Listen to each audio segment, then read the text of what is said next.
तो इसमें हम लोग काफ़ी कुछ बहुत सारी चीज़ें हमने डिटेल में पता की। एक तो बेसिक जो इनके दर्शन में जो हम स्टार्ट करते हैं, किस प्रकार से वो अस्तित्व को डिफाइन कर रहे होते हैं। अ, ज्योति साउंड आ रहा है, साउंड बंद कर देना। किस किस प्रकार से वो सारी चीज़ों को डिफाइन कर रहे होते हैं, वो सारी चीज़ें हम लोग ने देखा। और एक महत्वपूर्ण बिंदु इनके दर्शन में जो कि आप लोग के सेकेंडरी बुक्स में बीके लाल वगैरह में दिया हुआ है, जो सार्त्र की मतलब जीन पॉल सार्त्र जो है, वो ईश्वर के अस्तित्व में विश्वास नहीं करते, उसके लिए वो अनेक कारणों को स्पष्ट कर रहे होते हैं और अनेक बिंदुओं का विवेचन कर रहे होते हैं। उन सारी बिंदुओं का स्पष्टीकरण कल की क्लास में किया गया और विस्तार पूर्वक किया गया। और उसमें एक संदर्भ था जो आप लोग की बुक्स में भी दिया है, उसको हमने आप लोग को एज इट इज बता दिया कि वहां पर इस संदर्भ में कि एक महत्वपूर्ण अवधारणा जो वो व्यक्त कर रहे होते हैं कि होता क्या है कि हम ईश्वर भाव तक पहुंचते कैसे हैं।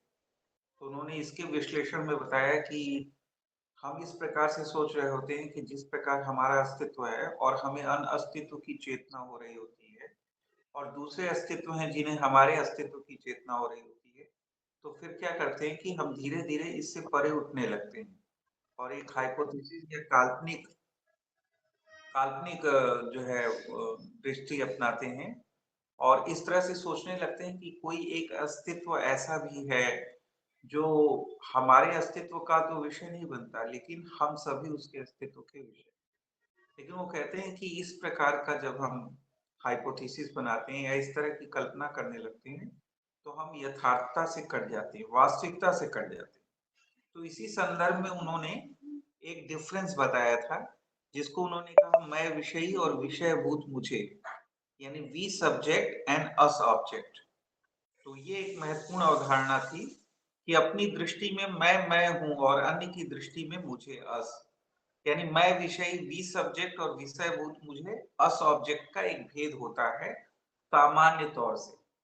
लेकिन ये भेद जो है जब हम विचार करते हैं ईश्वर ईश्वर के संदर्भ में ईश्वर विचार पर जाने का प्रयास करते हैं, तो यह भेद को हम हटा देते हैं, क्योंकि हम ये मान रहे होते हैं कि ईश्वर का अस्तित्व इस प्रकार का होता है कि वह हमारे चेतना का विषय नहीं बनता, लेकिन ईश्वर जो है वह उसके लिए ईश्वर के लिए हम सभी जो है उसके विषय होते हैं। इस प्रकार से हम सोच रहे होते हैं, लेकिन ये इस प्रकार की जो सोच होती है उसका यथार्थता से कोई लेना देना नहीं होता, एक काल्पनिक थिंकिंग होती है।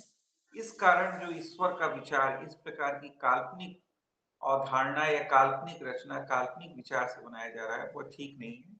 तो ये जो एक डिफरेंस बताया गया कि मैं विषयी वी सब्जेक्ट और विषयभूत मुझे अस ऑब्जेक्ट, इसका एक इम्पोर्टेंट भेद था जो आप लोग के बीके लाल वगैरह में दिया हुआ है।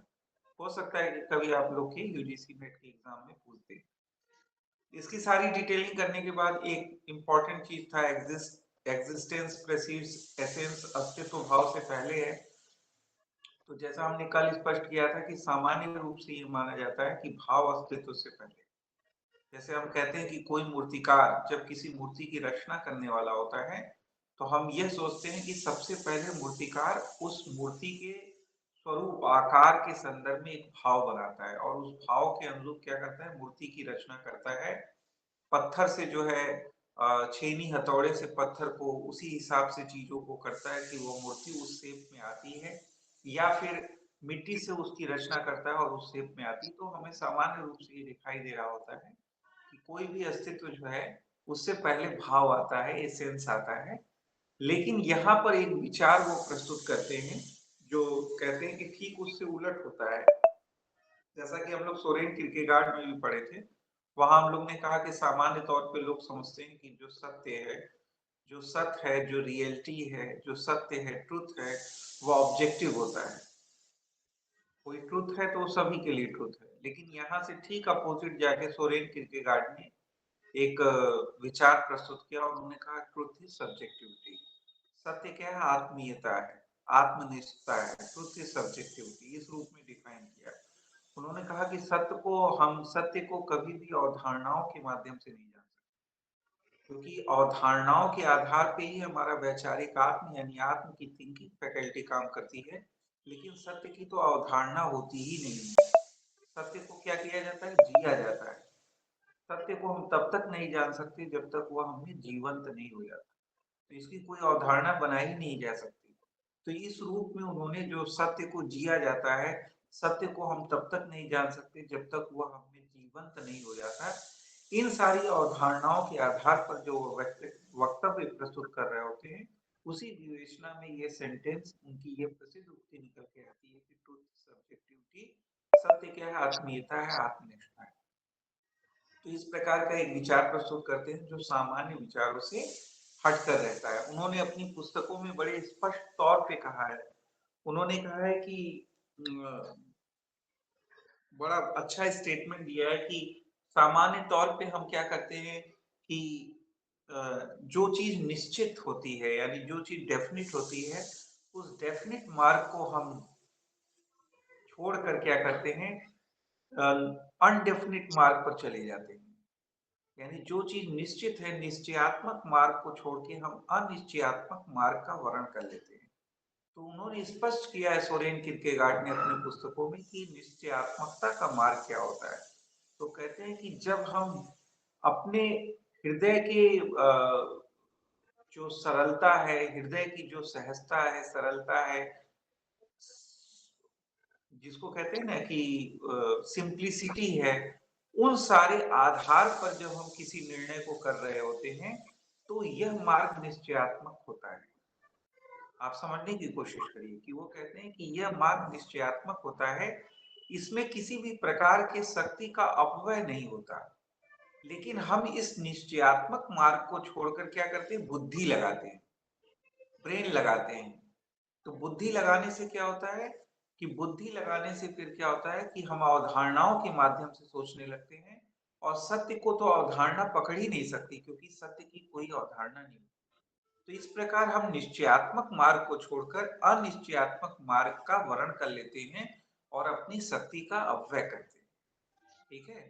तो उन्होंने, आप जानते होंगे कि ये लक्षण बताया जाता है कि जो ये अस्तित्ववादी दार्शनिक हैं, वह मानवीय अस्तित्व की स्वतंत्रता के जो है एक्सट्रीम पोषक रहे हैं।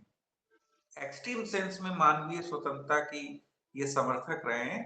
तो उन्होंने कहा है कि किसी को हक नहीं कि वह किसी के संदर्भ में कोई निर्णय ले, या आप ही निर्णय करोगे कि आपको क्या करना है। ठीक है? और यह निर्णय निश्चयात्मक तब होगा जब अब आप हृदय की सहजता, सरलता के आधार पर कोई निर्णय ले रहे हो, किसी बौद्धिक चिंतन के आधार पर निर्णय न ले रहे हो। क्योंकि अगर बौद्धिक चिंतन के आधार पर निर्णय लोगे, तो उन्होंने कहा कि जब विद्वान लोग ईश्वर को पकड़ने के लिए अनेक प्रकार के प्रमाणों को प्रस्तुत कर रहे होते हैं, तो कभी भी ईश्वर को जान नहीं पाते, ईश्वर को पकड़ नहीं पाते, और ये होता भी है। लेकिन उन्होंने इसी ट्रुथ सब्जेक्टिविटी में सोरेन किरकेगार्ड ने किस प्रकार ईश्वर तक पहुंच कर दिखाया कि जब ईश्वर को हम वस्तुनिष्ठ प्रमाणों से पकड़ने का प्रयास करते हैं, तो हमारे अंदर क्या होता है? एक आंतरिक विह्वलता उत्पन्न होती है। इस आंतरिक विह्वलता पर जब प्रबल रूप से भावनात्मक प्रवाह होता है, तो फिर क्या होता है? यह जो आंतरिक विह्वलता है उसमें एक ठहराव आता है, और यह ठहराव ही आस्था का रूप लेती है, और इसी आस्था में हम ईश्वरीय सत्य को जान पाते हैं, उसे जी पाते हैं। ठीक है? तो ये एक अपने आप में एक विचार है।